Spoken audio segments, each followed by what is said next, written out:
So last time we were talking about annuity, right? And we said the future value for an annuity is the payment times 1 R over N and T minus 1 divided by R over N. So basically we did those. We talked about annuity, we found the formula and everything. We just didn't do any examples for that, right? I'm going to take that as a right. It says, let's do some examples to figure out what the annuity is. It says a rookie player in the National Football League just signed his first 7-year contract. To prepare for his future, he deposited $350,000 at the end of each year for 7 years into an account paying 4.1% compounded annually. Okay? So this guy went ahead and got his playing contract, and then he was making a $350,000 every year deposits for 7 years.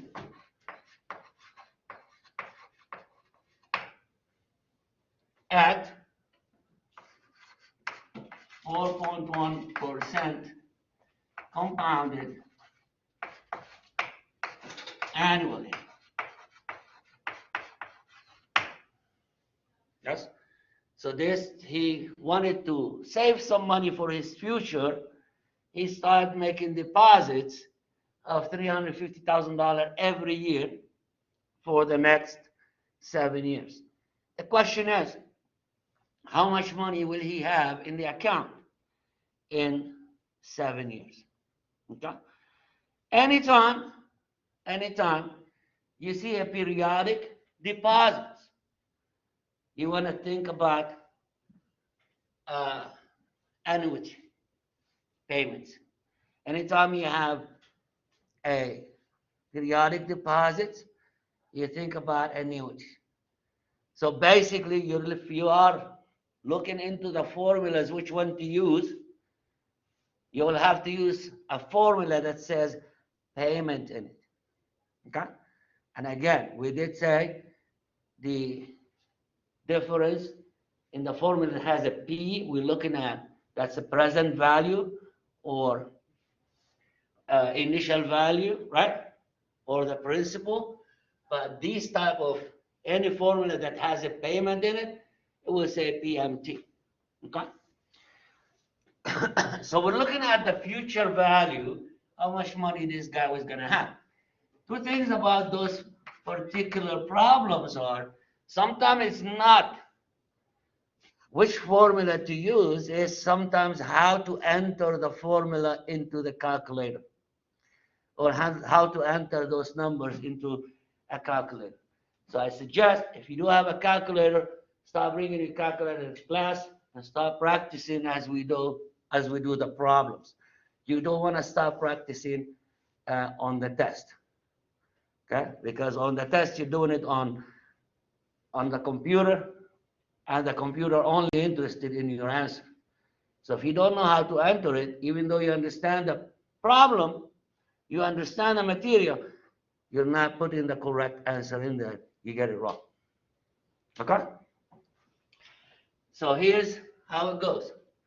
So first, we have the payment. In this case, he's making a $350,000 payment every year. So we're going to start on the calculator by typing 350,000 and then times. Notice, this formula has two parentheses, one after the other. If you're writing this on the calculator, you want to put two parentheses as well. So I'm going to open another parenthesis, and that's going to be 1 plus R is the interest rate. And in this case, the interest rate is 4.1, and we're going to use the decimal form.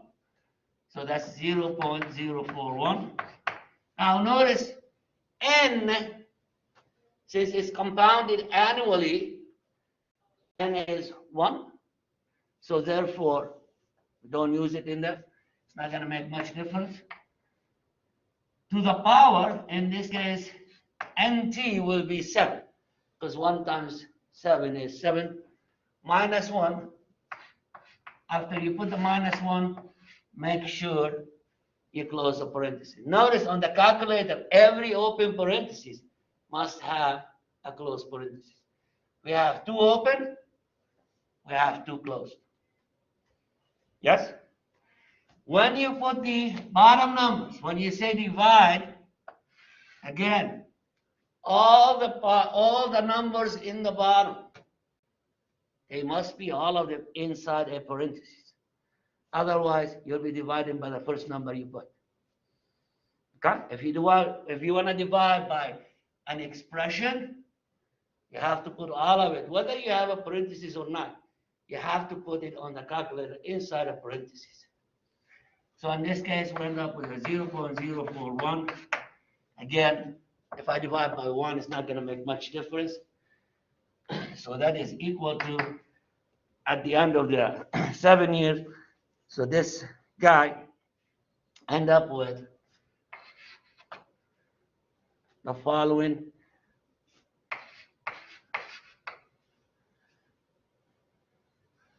.59.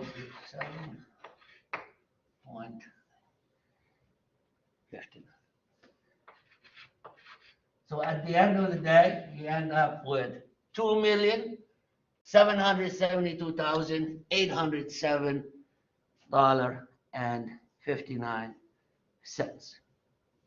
Okay? Any question on that? No question? Okay, let's go ahead and do this particular problem. Do another example then. I'm going to give the formula up there and start with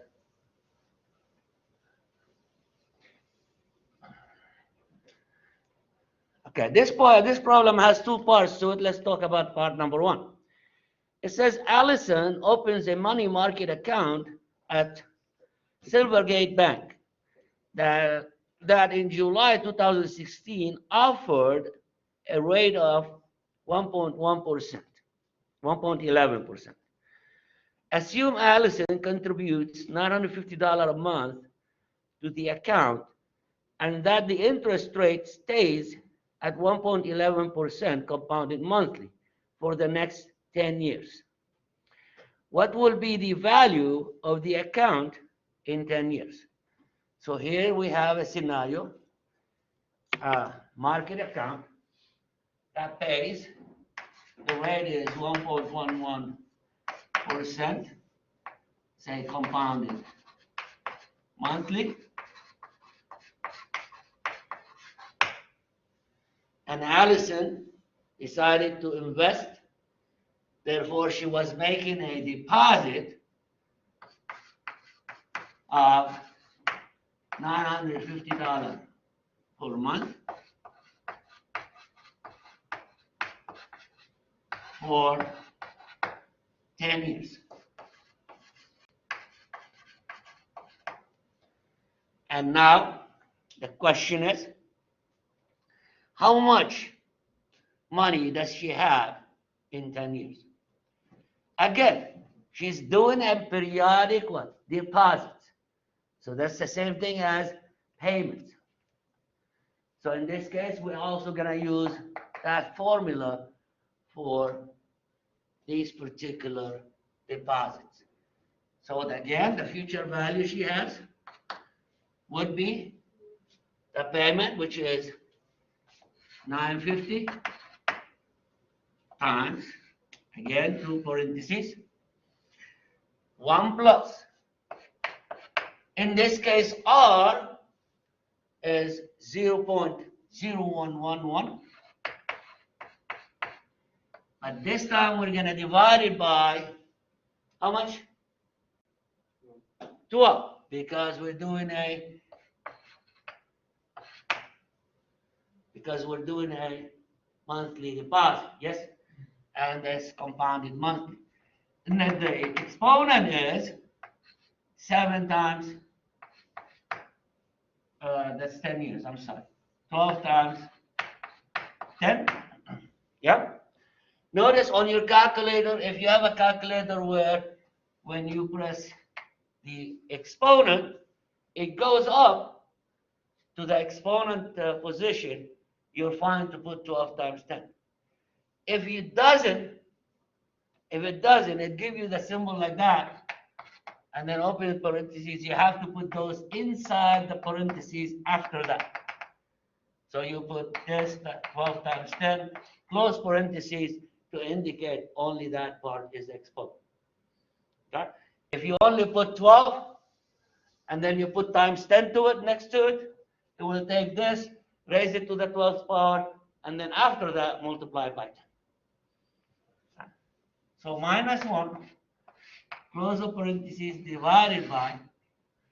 Notice in this particular scenario, we do have r divided by n, both numbers.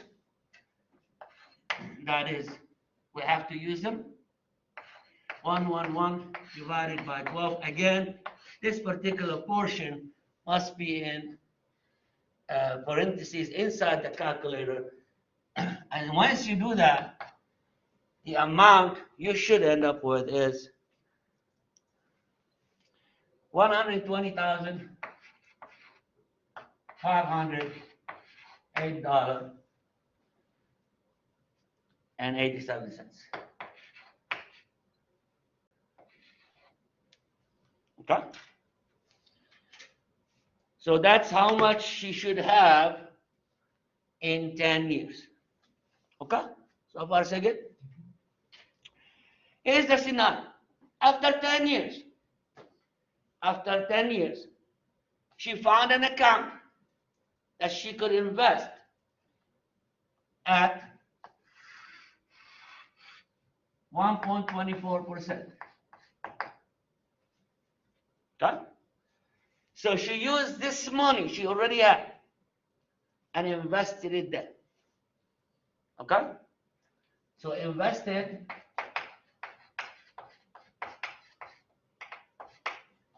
$120,508.87.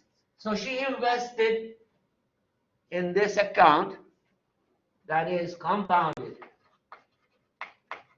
monthly,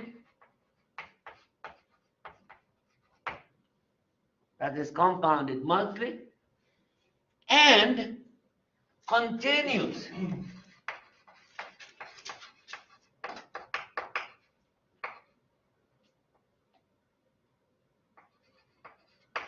to make the $950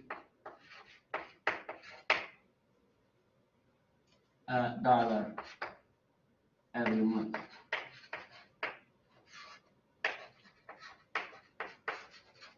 For the next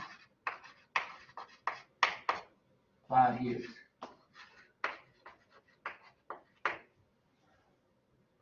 So what she did is, she took the money she had in the bank, $125,508.87. She took that, she put it into another account that pays the 1.24% compounded monthly. Yep. But at the same time, she continues to deposit $950 a month in the old account. Okay? For how long? For another 5 years.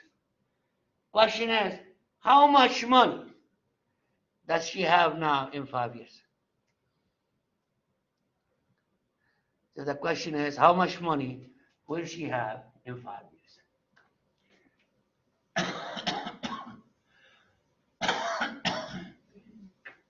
So right now, say she has 2 bank accounts. Yeah? How many bank accounts she has? 2. Starting from today until 5 years, Since she took all the money out from the first account and invested in another account, the other account started with that amount. Yes? So the other account one, I'm just going to go ahead and do that. Account one has 120,500, $8.87. Yes? This is the starting balance. And that account goes at 1.24% compounded money. So let's figure out how much money she has in that account after 5 years. Let's figure out how much money she will have in that account after 5 years. Once I figure out how much money she has here, then I'll go to account 2, figure out how much money she will have in 5 years, and then at the end, I will add both accounts to see how much money she has in total. Does that make sense? Okay. So which formula should I use for this account?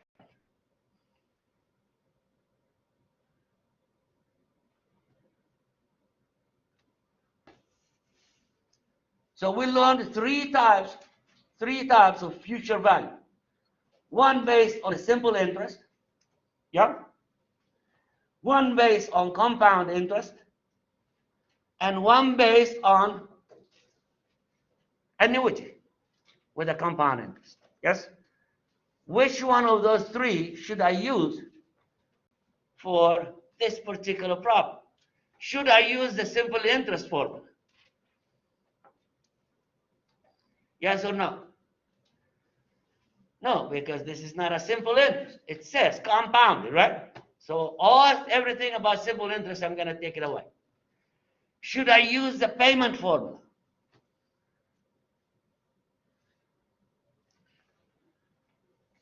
When she invested that money, was she invested that every month? She was putting that much money in there? She just put the money and left it, right? So it was one-time deposit and then she's gone, right? So that means I'm not going to use the payment formula because the payment formula consists of doing what? Making payment every month. So for this particular problem, the only thing left for us to use is the future formula based on compound interest. Yes? And what's that formula? So the future formula value is the present value times 1 plus r over n to the power nt. So basically, that's the only thing we did, right? Because we only made one deposit. We only made one deposit today, and that deposit, we're waiting to see how much money we're going to have in the future. So let's figure that out. So that's equal. The deposit that she made was 120,508.87 times 1 plus R is 0.0124 divided by 12 to the power 12 times 5 because she went there for 5 years. She put it there for 5 years. And let's see, do I have that amount?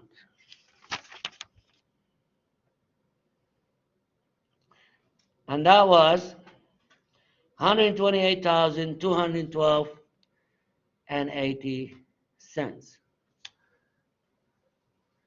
So she ended up with 128,112.80. 212. So that takes care of the future value in the first amount, in the first account. Clear? Now let's go to account number 2 and see what's going on with that account. Account number 2, she's making monthly deposit of $950. Correct?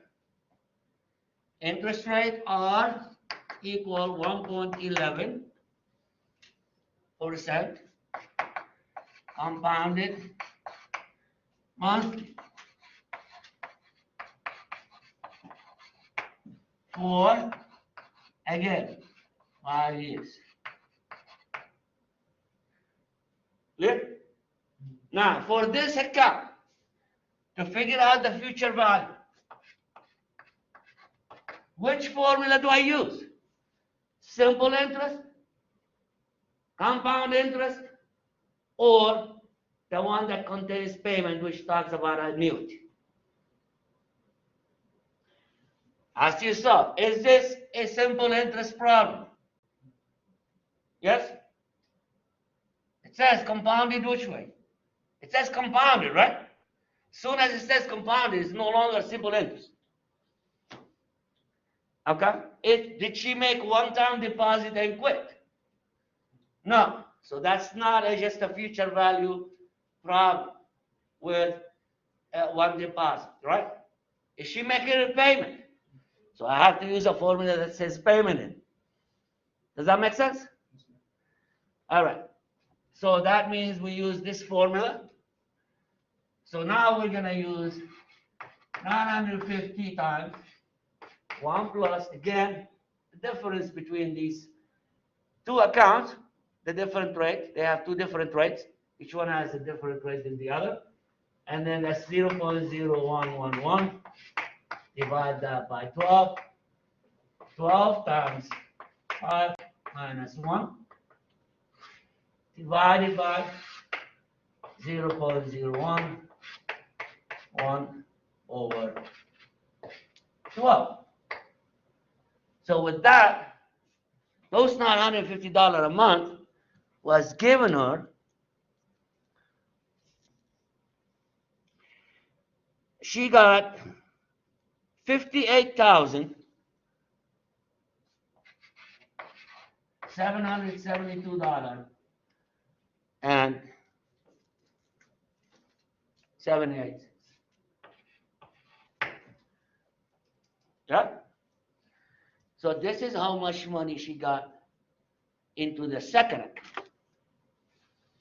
Clear? So what is her total amount now?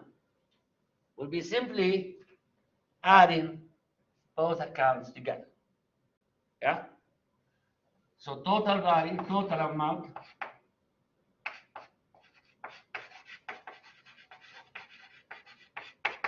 that would be, the first one she has 128,212.80 plus 58,772.7. And adding these two values together, we should end up with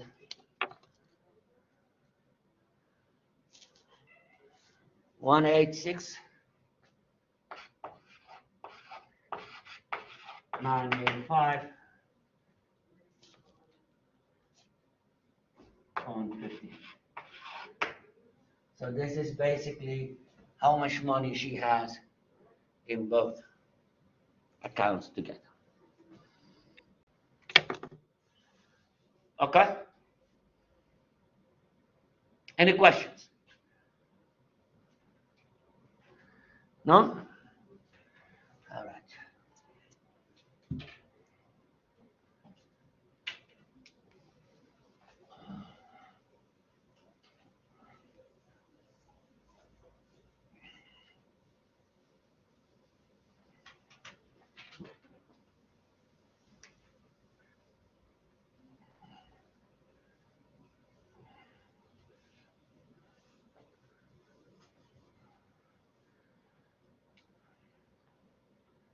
Okay, well now we already figured out if I make a certain deposit, we already figured out how to find out the total amount of money we will have in the account after a period of time. Yes? Well, now we need to know if I decided I want a certain amount of money in the future. How much should I make? Or how much should I deposit every month or every year based on what's the requirement? Yep. Okay. So now we're going to figure out how to figure the payment given the future value. If I take a look at this equation, I can put the future value over 1. Then we have a fraction equal a fraction, correct? So we can go ahead and cross multiply. So we have a future value times R over N equal the payment times 1 plus R over N to the power nt minus 1. But I'm looking for the payment. So all of this is multiplied by the payment. If I want to isolate the payment, I'm just going to divide by it. Yeah? So the payment is equal to the future value times R over N divided by 1 plus R over N nt minus. So now, to figure out what payment I need to do or I need to make, I can use that to determine what is the payment. Yes? Any question?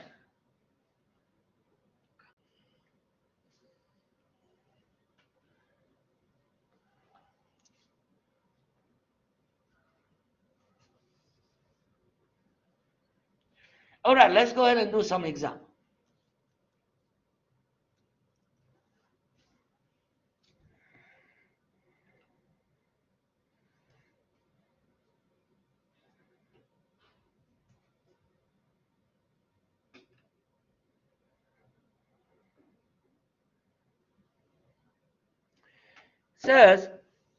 It says a firm borrows $6 million to build a small factory. The bank requires it to set up a $200,000 sinking funds to replace the roof after 15 years.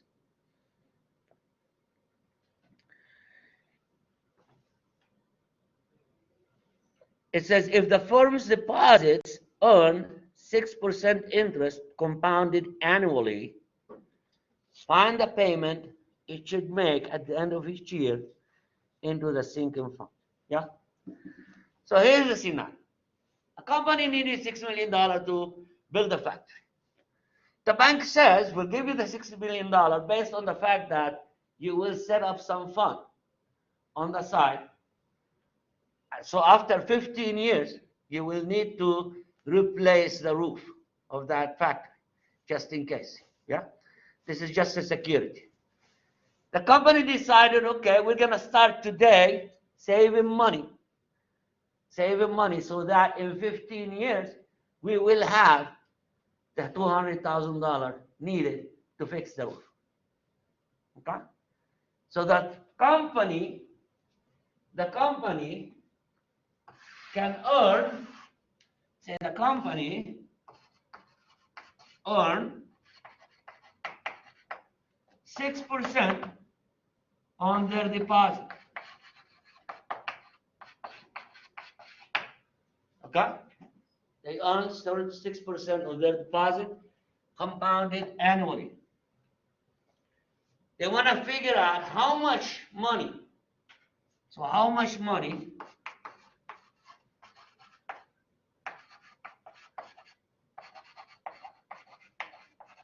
should they deposit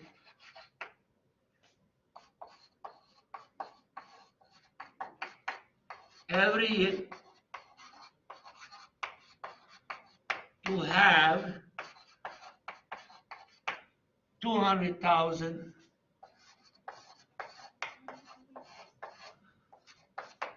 in 15 years. So the company start planning today. They say, okay, we're going to go ahead and start making some deposit at the end of every year. So this way, by the time 15 years pass by, we already have those $200,000 ready to fix the roof if needed or changed. Yeah? So now, we already given what we need in the future. Yes? So that's that's the future amount. And we're looking for the payment. Payment given future, that's the only formula we know, right? So we use that. So I'm going to use this formula. So the payment, the future amount, which is 200,000 pounds, or is what the company earns interest on their deposit, right? How much we said they do? 6% at 0.06. Yeah? Well, these are compounded annually. Compounded annually. So N is 1, since I'm looking for actually the payment per year, right? N is 1 divided by 1 plus, again, R is 0.06 to the power. And T, so T is 15 minus 1. Did I do the same one? Same, right? So now, with that, we should end up with 85.92.55. So the company must deposit $8,592.55 for the next 15 years in order for them to have $200,000 at the end of 15 years. Okay? Well, 15 years have passed already. The company already have their $200,000, right? How much of those $200,000 were from interest? How do I figure that out? Can you repeat the question? How much of those $200,000 that they're going to have in the future are from interest? Remember, when they make a deposit of 8,592, right? It will collect interest over the years, correct? All of these are included in the calculation such that the money you deposit plus the interest you get, the end will be how much? 200,000. So my job is, or I want to figure out what part or how much of the $200,000 came from interest. How do I figure that out?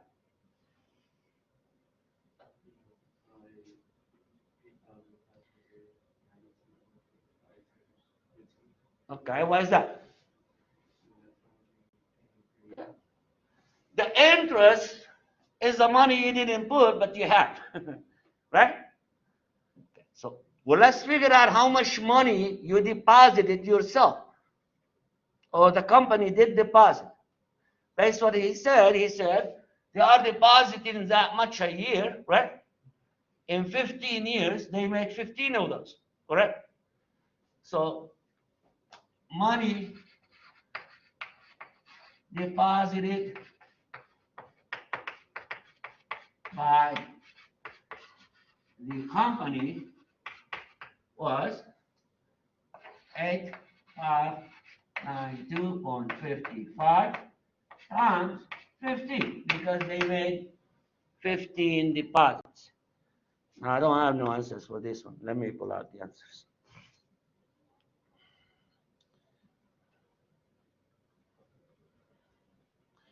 So if I take that much, say 85. I clear that. 8592.55 times 15. So from their pocket, the company put 128,888,125. So this is how much the company deposited from their own money. So the rest of the money came from interest. So interest equal 200,000. That's the total money they have right now, or in 15 years, minus whatever they put out of their pocket.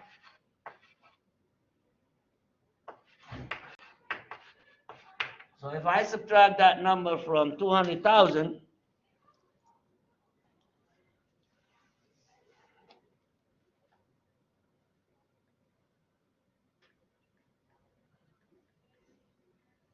it'll be 71111.75.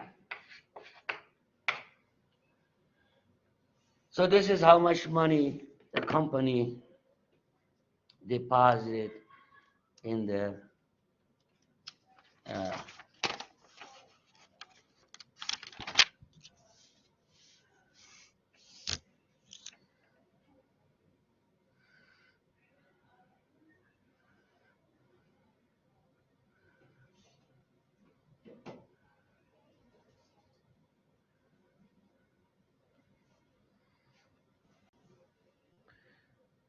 any question?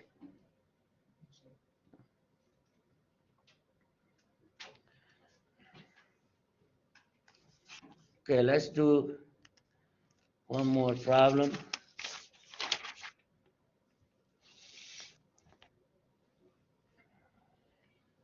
And let's see how it works.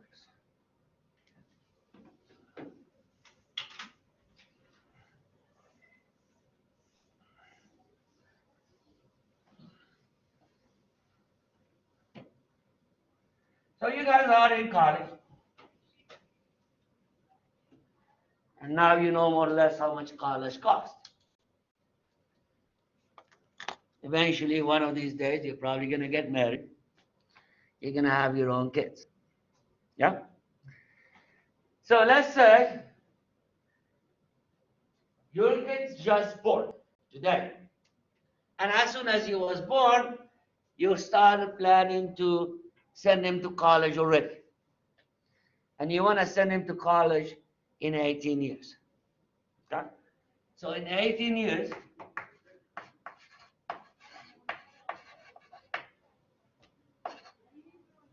need to send kid to college.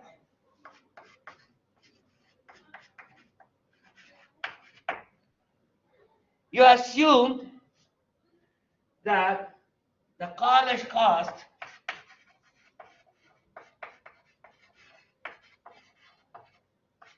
let's say $100,000. By then it will be inflation will be too much. Yeah? Or maybe university. Or do you think it's too much? I'm gonna make him start working today. So he can start collecting. Yeah? Assume you found an investment. Assume you found an investment or a CD account or money market that pays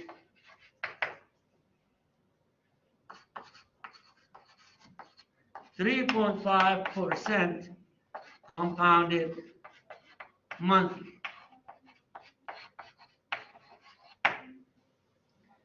Assume you found that scenario. Yes? The question is, how much should you deposit every month? So what is the monthly payment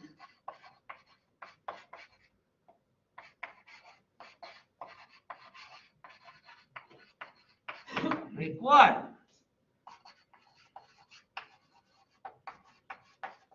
to get the $100,000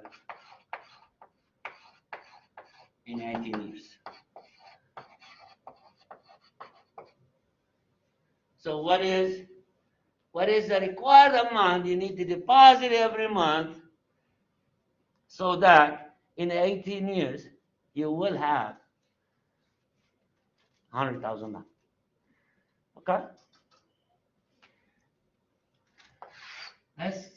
Well, we're gonna use the payment formula, right? The one I erased from the board. Okay, let's write it down. So the payment required is future value times R over N over 1 plus R over N and T minus 1. Correct? So that's equal to future value we said is how much? 100,000. That's the money you want. So that's 100,000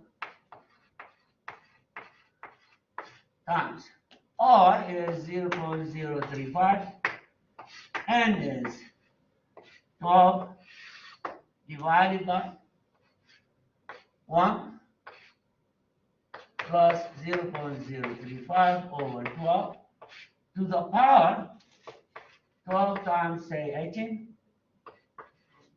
minus 1, and let's see how much money your son is going to cost you before he's even born.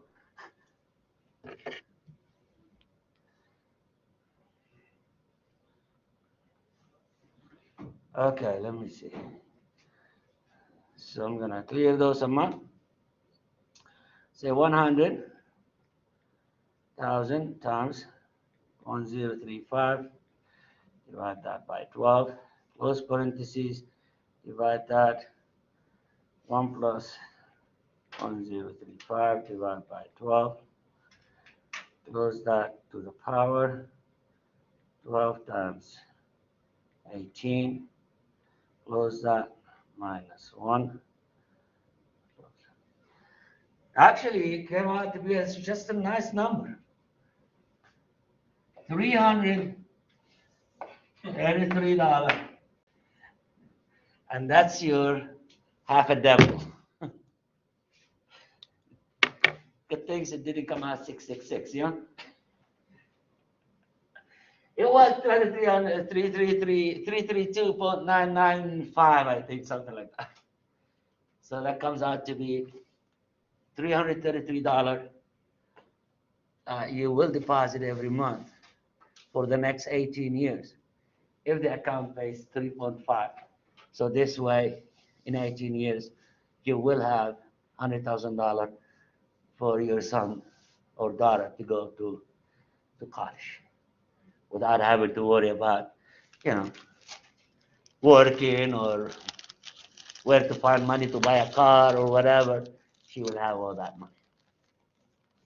Any questions? All right, I think that's it for today. You should be